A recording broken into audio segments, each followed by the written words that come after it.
누가복음 11장 말씀입니다. 누가복음 11장입니다. 출애굽기 11장입니다. 출애굽기 11장입니다. 말씀을 보겠습니다. 여호와께서 모세에게 이르시기를 내가 이제 한 가지 재앙을 바로와 애굽에 내린 후에야 그가 너희를 여기서 내보내리라. 그가 너희를 내보낼 때에는 여기서 반드시 다 쫓아내리니 백성에게 말하여 사람들에게 각기 이웃들에게 은금 패물을 구하게 하라 하시더니 여호와께서 그 백성으로 애굽 사람의 은혜를 받게 하셨고 또 그 사람 모세는 애굽 땅에 있는 바로의 신하와 백성의 눈에 아주 위대하게 보였더라. 하나님께서 모세와 아론을 보내셨을 때는 바로와 그 신하들의 반응이 어땠느냐? 여호와를 알지 못하니까 우리 보내지 않겠다. 그리고 하나님의 백성들로 하여금 더 중한 노역을 하게 했습니다. 노동을 시킨 거죠. 그래서 예전에는 모든 그 공사에 필요한 재료들을 다 공급했다면, 그러나 모세와 아론이 가서 말한 후에는 재료를 다 주지 않고 가서 재료를 마련해서 똑같이 벽돌을 만들고 하루에 해야 할 일의 양을 하나도 변함없이 그렇게 하도록 그렇게 학대하게 됩니다. 그때에는 바로와 애굽 사람들이 하나님과 그리고 하나님 분의 모세 그리고 하나님의 백성들을 멸시했지요. 그러나 지금은 상황이 완전히 지금 이제 바뀌게 됩니다. 그래서 하나님께서 재앙에 재앙을 더하니까 이들이 이제는 더 이상은 자기들의 자존심 그리고 자기들이 가지고 있는 힘, 이 모든 것들을 다 내려놓게 되고 하나님의 보낸 사람 모세를 위대하게 여기고 하나님의 백성들을 다 내보내게 되고 그리고 그들이 구하는 것까지도 다 주게 하시겠다라고 하나님이 약속을 하셨습니다.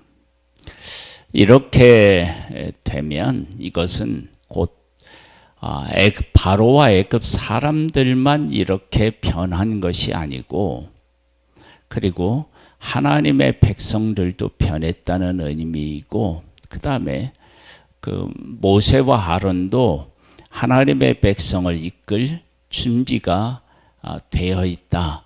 이 모든 것들이 다 어우러져서 지금 이제 하나님의 구원 계획이 이제 이루어진다라고 하는 것을 알 수 있습니다. 그러니까 하나님께서 일하실 때는 어느 한 가지만 그렇게 되는 것이 아니고 모든 것들이 다 어우러져서 성숙해지고 이루어지는 것입니다. 한번 볼까요?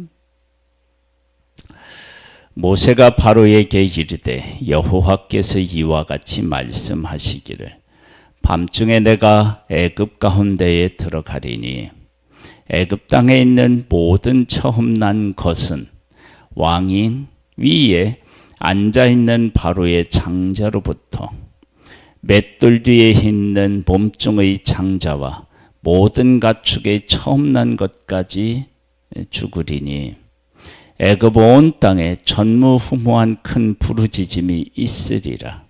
그러나 이스라엘 자손에게는 사람에게나 짐승에게나 개 한 마리도 그 혀를 움직이지 아니하리니 여호와께서 애굽 사람과 이스라엘 사이를 구별하는 줄을 너희가 알리라 하셨나니 왕이 이 모든 신하가 내게 내려와 내게 절하며 이르기를 너와 너를 따르는 온 백성은 나가라 한 후에야 내가 나가리라 하고 심히 노하여 바로에게서 나오니라.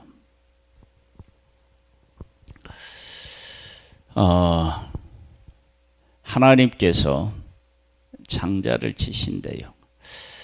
왜 하나님이 장자를 치셨을까? 그것은 하나님의 백성을 하나님이 그렇게 소중하게 여겼는데 장자처럼 여겼고 그들에게 하나님이 주시려고 하는 복을 주시기를 원하셨는데, 즉 맏아들 장자에게 그 유산도 갑절을 주고 다 그러잖아요. 그런 존재로 하나님께서 아브라함과 그 후손 하나님의 백성을 생각하셨는데 이 백성을 학대했다라고 하는 그런 의미를 담고 있습니다. 그러니까 하나님께서 바로가 여호와가 누구이기에 내가 히브리 사람을 보낼 수 있겠느냐라고 했잖아요. 그러면 그러면 내가 누구인지를 내가 알려줄게. 그러면서 10가지 재앙을 그들에게 이제 보여주잖아요. 물이 피가 되고 개구리가 온 집안에 담어 있고, 그 다음에 티끌이 이가 되고, 그 다음에는 이제 파리떼가 이제 그 애굽에만 있고 고센 땅에는 없고, 그 다음에는 이제 돌림병이 있고 악성 종기가 나고, 그 다음에 우박이 내리고, 그 다음에 메뚜기가 있고, 그 다음에 흑암이 있고, 그 다음에 장자를 치고, 이러한 그런 재앙들을 내리시면서 하나님의 하나님 되심을 선포하시고, 그 다음에 하나님, 이 애굽 사람들도 그렇지만 하나님의 백성들에게 하나님의 백성은 어떤 존재이고, 그리고 그 귀한 존재들을 너희들이 어떻게 했는지를 하나님이 보여주시는 거예요. 그래서 하나님께서 애굽 사람과 하나님의 백성 사이를 구분하셔요. 그것은 애굽 사람들도 자기 민족과 히브리 사람들을 구분해서 히브리 사람들을 학대했다고요. 그러니까 하나님께서 그들이 어떻게 하나님의 백성들을 대했는지를 이러한 일들을 통해서 그들에게 확실하게 보여주시는 거예요. 그러면 이렇게 보여주시면 하나님의 백성들은 점차 어느 쪽을 향하여 이제 확신을 갖게 되고 나아가게 되느냐. 우리가 하나님의 백성이구나. 그리고 우리는 하나님 앞에 예배드려야 될 택한 백성이구나. 그리고 하나님이 약속하신 곳을 향하여 나아가야 되는구나. 이러한 것들을 하나님의 백성은 이제 알게 되는 거죠. 그렇게 하면서 구원이 이루어지는 것입니다. 그래서 구원은 단순히 하나님께서 어느 날 갑자기 하시는 것이 아니라 하나님 안에 속해 있는 것, 하나님 밖에 있는 것, 그리고 그것을 모두 주관하시는 그 하나님이 어떤 하나님이신지 이런 부분에 대해서 우리들에게 확실하게 보여주시고 말씀해 주시는 분, 그분이 바로 하나님이십니다. 그래서 하나님의 구원하심이 이루어지면 모든 것들이 다 드러나게 되어 있습니다. 애굽의 존재, 애굽이 어떻게 했는지, 그리고 하나님의 백성의 존재, 그들은 어떤 그 일을 해야 하는 존재인지 이런 것들이 더욱 선명해지는 거예요. 그래서 하나님의 일하심이 있을 때 그런 선명함이 없다 그러면 이것은 문제가 되는 거예요. 하나님이 일하시면 모든 것들이 다 선명해집니다. 그러니까 애굽이 행한 일, 그리고 애굽 사람들이 하나님의 백성들에게 어떤 잘못을 했는지, 여기 보면은 은금 패물을 다 귀한 것들을 구하면 그것을 다 준다고 얘기를 하잖아요. 이것은 하나님의 백성들이 어떤 위치에 지금 서 있는지를 알 수 있어요. 모세만 신같이 여겨진 것이 아니라 하나님의 백성들이 예전에 종으로 지내게 될 때 애굽 사람들이 이렇게 와서 너 달라가거나 빼앗아 가면 어떻게 했을까요? 그냥 빼앗겼겠죠. 그렇죠? 그러니까 이제는 어떻게 되느냐면 하나님의 백성들이 얼마나 귀한 존재인지, 하나님이 어떤 하나님이신지를 이런 것을 구하면 다 주는 거예요. 그러니까 모세를 신처럼 그렇게 여겼다라고 하는 것은 하나님의 백성도 그렇게 그들이 여겼음을 알 수 있습니다. 이렇게 하나님께서 일하셔서 하나님의 백성이 어떤 존재인지를 우리에게 잘 보여주고 있습니다.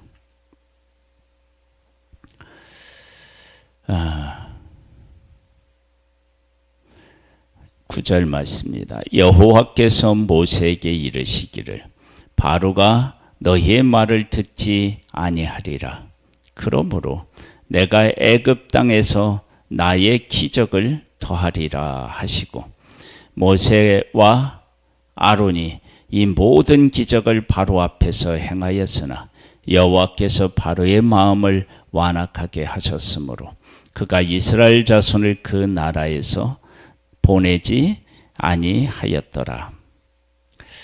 지금까지를 간략하게 이제 설명하고 있는데, 그러나 그렇게 끝나지 않는다는 거예요. 하나님께서 그동안 수고한 품삯도 그들에게 주시고요. 그리고 애굽에게 속한 존재들이 힘을 가지고 있다는 것으로 모든 것들을 다 자기들 마음대로 했다면, 그러나 하나님에게 속한 모든 것들을 가능케 하시는 하나님에게 속한 하나님의 백성이 얼마나 위대한지를 분명하게 그들로 하여금 깨닫게 하고, 그리고 그것을 삶으로 고백하도록 하나님이 만드신 후에야 그들을 구원해 내시는 것을 보게 됩니다. 하나님께서 우리들 가운데 일을 하실 때요, 하나님은 은밀한 중에서 그 일을 하실 수 있어요. 그래서 산상수훈에도 예수님이 은밀한 중에 보시는 하나님께서 갚으신다 그러는데, 그런데 그렇게 하시는 것이 있다면 하나님께서요, 우리들 가운데 구원을 이루실 때는 그러지 않아요. 구원을 이루시고 하나님의 일을 또 하실 때는 모두가 다 하나님의 하나님 되심을 알 수 있게 하시는 거예요. 그래서 예수님이 이 땅에 오실 때에도 한 구석에서 있는 게 아니라 온 인류가 다 예수 그리스도를 어떻게 해요? 다시 오심을 보고 알게 오시죠. 그러니까 하나님께서 우리를 구원하시는 일은 그렇게 진행된다. 그래서 한 사람이요, 예수 그리스도를 영접하고 하나님의 자녀가 되는 어떤 과정이 있다. 그러면 그 과정이 정말로 하나님 안에서 이루어진다. 그러면 예수 믿는 사람도 하나님을 고백하게 되고, 예수 그리스도를 믿지 않는 사람도 반드시 고백하게 됩니다. 왜냐하면 하나님이 구원을 이루실 때 그 구원을 이루시는 그 과정에서 하나님의 하나님 되심이 나타나게 되기 때문에 그렇습니다. 하나님은 오늘도 우리 가운데 계셔서 구원을 이루시는 분이십니다. 그리고 그 구원이 우리들 가운데 이루어지면 예수 그리스도가 오셔서 우리를 그 나라로 이끄십니다. 우리가 그 나라를 소망하고 또 우리와 함께 하시는 그 하나님과 함께 그 나라를 이 땅에서 확장시키는 일에 쓰임을 받는, 그리고 그 나라를 누리는 복된 우리가 되기를 주님의 이름으로 축복합니다. 하나님 아버지 감사합니다. 우리를 사랑해 주셔서 감사합니다. 우리의 삶이 하나님과 함께하는 삶, 하나님이 우리 가운데 계셔서 어떤 존재로 우리를 여기고 계시는지를 바르게 깨달아 하라. 예배자로서 승리하고 예수 그리스도가 다시 오실 것을 또한 소망하며 준비하는 복된 우리들 되기를 원하옵고 예수님의 이름으로 기도드립니다. 아멘. 하늘에 계신 우리 아버지여, 이름이 거룩히 여김을 받으시오며 나라에 임하옵시며 뜻이 하늘에서 이룬 것 같이 땅에서도 이루어지리이다. 오늘날 우리에게 일용할 양식을 주옵시고 우리가 우리에게 죄 지은 자를 사하여 준 것 같이 우리 죄를 사하여 주옵시고 우리를 시험에 들게 하지 마옵시고 다만 악에서 구하옵소서. 대개 나라와 권세와 영광이 아버지께 영원히 있사옵나이다. 아멘.